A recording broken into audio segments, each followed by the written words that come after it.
Le Seigneur soit avec vous. Chers frères et sœurs, quand nous croyons en Dieu, nous espérons la rédemption. À cause de cette espérance, nous vivons en conséquence, nous pensons et agissons en conséquence, croyant fermement que notre manière d'être nous aidera à obtenir cette rédemption-là. La sagesse africaine rappelle que l'homme est 9 et ne vaut pas 10, c'est-à-dire que l'homme est imparfait. Pour cette raison, nous avons besoin de lumière. Cette lumière peut venir des autres hommes. Elle peut venir aussi des circonstances et des expériences de la vie, comme elle peut venir de Dieu. La lumière qui vient des hommes est limitée, puisque les hommes eux-mêmes sont imparfaits. Mais celle qui vient de Dieu est entière, puisque Dieu est parfait.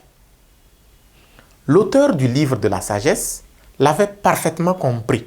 Voilà pourquoi il proclame la supériorité de la sagesse qui vient de Dieu et qui donne le discernement sur toute autre sagesse. Cette sagesse de Dieu dont parle le livre de la sagesse devient, dans la lettre aux Hébreux, la parole de Dieu, puissante, tranchante, qui sait tout. Cette parole, nous la connaissons dans la personne du Christ, qui est la sagesse même de Dieu, la lumière par excellence, l'unique qui nous assure la rédemption que nous poursuivons. À travers l'évangile de ce 28e dimanche du temps ordinaire, nous nous rendons compte du genre d'effort que nous sommes appelés à accomplir en vue de l'obtention du salut auquel nous tenons. Cette lumière nous est donnée par la sagesse même de Dieu, le Christ, Maître et Seigneur. Dans l'évangile, un jeune homme tombe à genoux devant Jésus et lui demande ce qu'il doit faire pour être sauvé. Dans un premier temps, Jésus lui recommande les choses essentielles, le respect des commandements. Entendant cela, ce dernier a compris qu'il y était déjà. Il est fier alors d'affirmer que sur ce point-là, il est irréprochable. Et Jésus saisit l'occasion pour lui faire comprendre qu'il y a d'autres pas à faire, plus exigeants encore. Vendre tous ses biens, distribuer l'argent aux pauvres et venir derrière lui.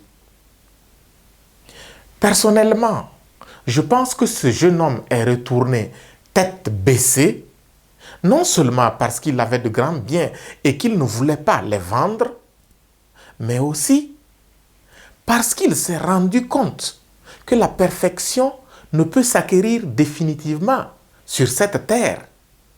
C'est une lutte perpétuelle qui exige humilité et abandon à la suite de Dieu.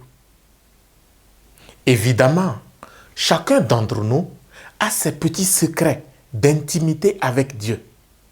Mais si nous nous mettons à l'esprit que les efforts à faire pour notre rédemption sont des efforts infinis, alors nous serons à mesure d'accepter des sacrifices plus grands afin d'être comptés parmi ceux qui entrent dans le royaume à travers la porte étroite. Que l'Eucharistie de ce jour nous y aide. Amen.